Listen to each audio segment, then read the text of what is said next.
Hi అందరికీ నమస్కారం. అయితే నిన్న మనం జర్నలిస్ట్ తొలివేలు రఘు, తెలంగాణ శ్యామ్‌గా చెప్పుకున్నటువంటి పైడిపల్లి శాంసన్ పైన వీడియో చేయడం జరిగింది.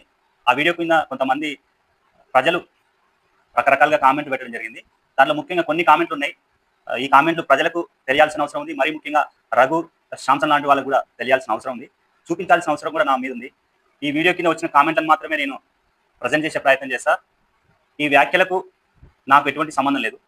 ఇవి కేవలం నా వ్యూవర్స్ నుంచి వచ్చినటువంటి కామెంట్లు మాత్రమే. ముఖ్యంగా ఒక అతను కామెంట్ పెట్టిండు.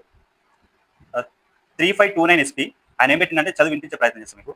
తొలివేలు రఘు ఒక బ్లాక్ మెయిలర్. తీన్మార్ మల్లన్న వారం రోజుల నుంచి కంట్రీ డిలైట్‌ను బ్లాక్ మెయిల్ చేసి 10 లక్షలు దొబ్బి నోరు మూసుకున్నాడు. అసలు తెలంగాణ చిరు వ్యాపారులు దెబ్బతీసింది 200 ఏళ్లుగా స్థిరపడ్డ మార్వాడీలు కాదు.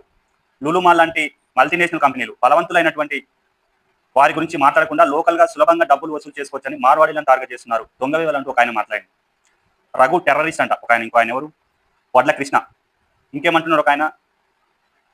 డీప్ స్టేట్ బానిస రఘు. ముస్లిమ్స్ గురించి మాట్లాడితే వాడిని కోస్తారని భయం అని తిరుపతి తుమ్మ అనే వ్యక్తి అంటున్నాడు. ఇంకొక ఆయన ఏమంటున్నాడంటే, చూస్తుంటే బంగ్లాదేశ్లో అల్లకల్లోలను సృష్టించి ప్రభుత్వాలను కూల్చినట్టు మన దేశంలో కూడా ఏదో ఒక కుట్ర చేస్తున్నారు. తెలంగాణ మేధావులారా పక్కదారి పట్టకుండ్రి.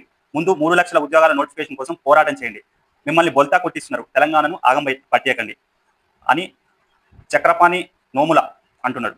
రఘు నీకోసమే, నీ గురించే చెప్తున్నారు వీళ్ళు. రఘు అనే వ్యక్తి ఒక పెద్ద వెధవ. భారతీయుడు భారత్లో ఎక్కడైనా ఉండొచ్చు. రఘు నువ్వు జర్నలిస్ట్ వా బేవకూఫ్ వా అని ఒక నేను అంటలేను, ఇది కావాలంటే చూడండి. రఘు గారు మీరు కూడా అప్పుడు చూపిస్తుంటారు కదా కామెంట్స్. మీ సపోర్ట్ మార్వాడీస్ అంటున్నారు.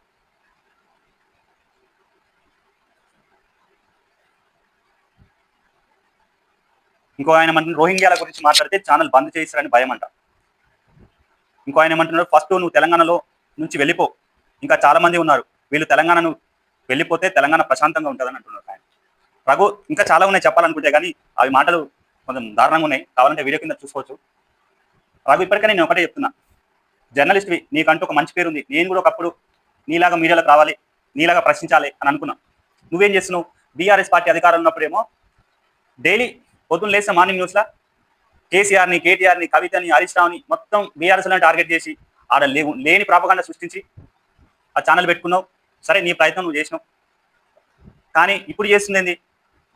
ఇప్పుడు కాంగ్రెస్ పార్టీ అధికారంలోకి వచ్చి 2 సంవత్సరాలు అవుతుంది. నిరుద్యోగులకు ఇచ్చిన హామీలు ఉన్నాయి, రైతులకు ఇచ్చిన హామీలు ఉన్నాయి, మహిళలకు, ముసలోళ్లకు పింఛన్లు, ఏ ఒక్క దాని మీద ప్రశ్నిస్తున్నావా? ఏదో గిల్లినట్టు ఏదో ప్రశ్నించాలి కాబట్టి ప్రశ్నిస్తున్నావు, అంతేగాని నిజాయితీగా నువ్వు కాంగ్రెస్ ప్రభుత్వాన్ని ప్రశ్నిస్తున్నావా? కాబట్టి రఘు ఇప్పటికైనా నిజాయితీగా జర్నలిజం చేయి, ఖచ్చితంగా సపోర్ట్ చేస్తాం.